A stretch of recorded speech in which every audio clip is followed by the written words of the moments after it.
It's a really good question. So when it comes to curating Palestinian cinema, the advantages and the wonderful, heartening thing is that there is a lot to explore.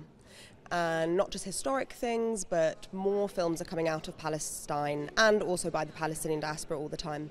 So I think what I look for when curating is diversity. So it's important to talk about the West Bank. It's also important to talk about the diaspora experience, about the Jerusalem experience, about the 48 experience. So I think all of this together is what helps people understand what it means to be Palestinian and what the struggle of Palestine. I think no film on its own can tell the whole story. So the stories that are really powerful sort of zoom in on one family or one story or one connection, and this is what really makes the human connection, really speaks to an audience and educates, but not through facts and history and maps, but through humanity, through storytelling, through love, compassion. This is storytelling, and Palestinians are brilliant at it. So I'm very proud to be Irish and Palestinian. So I was brought up in London, but I have the Irish heritage and the Palestinian, even though both my parents are very much Londoners now. For me, I feel there is just such a wealth of extraordinary storytelling from both those countries, particularly I think because there are lots of parallels in the history. Ireland was occupied and there was settler colonialism there. Of course, there is in Palestine too. And whilst it's easy to feel very devastated and hopeless a lot of the time because the situation is just horrendous on the ground, I mean, it's unthinkable, it's unbearable to watch it.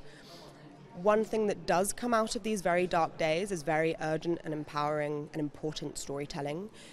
And you see that in Ireland historically and still to this day, and you see that in Palestine. In other countries, even where I work in London, I speak with lots of writers who are looking for their story. They're looking for something to say. They're trying to learn how to create an authentic, different voice. If you're Palestinian, if you're Irish, there's a lot of stories that need to be told. It's much easier because, in a way, everyone has this urgency to tell the story. How you tell it and whether you'll be allowed to is another story, but we must keep going and we must keep speaking. I think there were many obstacles and many challenges, but I also think there were many ways in which it felt important to talk about the Nakba and to interview Nakba survivors, because unfortunately a lot of the framing comes from what's happening now, what's happening on the ground, what's happening in Gaza, what's happening in the West Bank. Obviously this is vital, but at least in Britain where I grew up, very little is contextualized by the Nakba, the root of this catastrophe and the root of this problem. So it wasn't always, I guess when you work with a large company or a mainstream company, there are more checks and balances, there are more committees, there are more things that need approval. When you're doing things on your own, you can say whatever you want, but maybe you don't get the funding to get the outreach. Definitely, I would say that audiences around the world, and certainly I can speak from my own experience being in London, are really interested to hear from Palestinians right now. And the raw footage from Gaza is devastating. It's horrendous.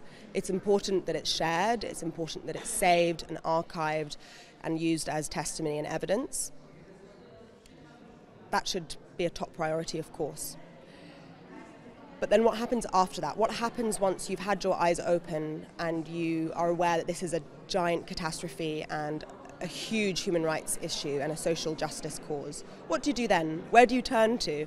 And the great thing is a lot of people are turning to art, because it's much more interesting and engaging to watch a film about Palestine or set in Palestine than it is, maybe, depending on your character, to read a big history book this fat. And then who's written the history book and why, and there's all those things. So I'm actually really heartened to say that a few years ago, if you were to host a Palestinian screening in London, honestly, I would say a few people would go, a handful of people. I was there as one of the few people in the audience, and it was the same faces year in, year out. Now I'm seeing new faces, packed out auditoriums, sold out events, different ages, different heritage, different backgrounds. So many people want to hear from Palestine because they feel they want to do something and they want to support. And in these really, really dark days, that's something for me at least to cling on to. If anyone's interested and they want to learn more about Arab cinema, The Arab Film Club is the community that I run. It's predominantly based in London, but we also sometimes do online events. So everyone around the world is welcome, and we have great recommendations on the website as well. If you can't make a session, but you just want to watch a film from Yemen or Palestine or Syria, you know, the Arab world has a lot to offer, and we just have to keep uncovering it and keep supporting it.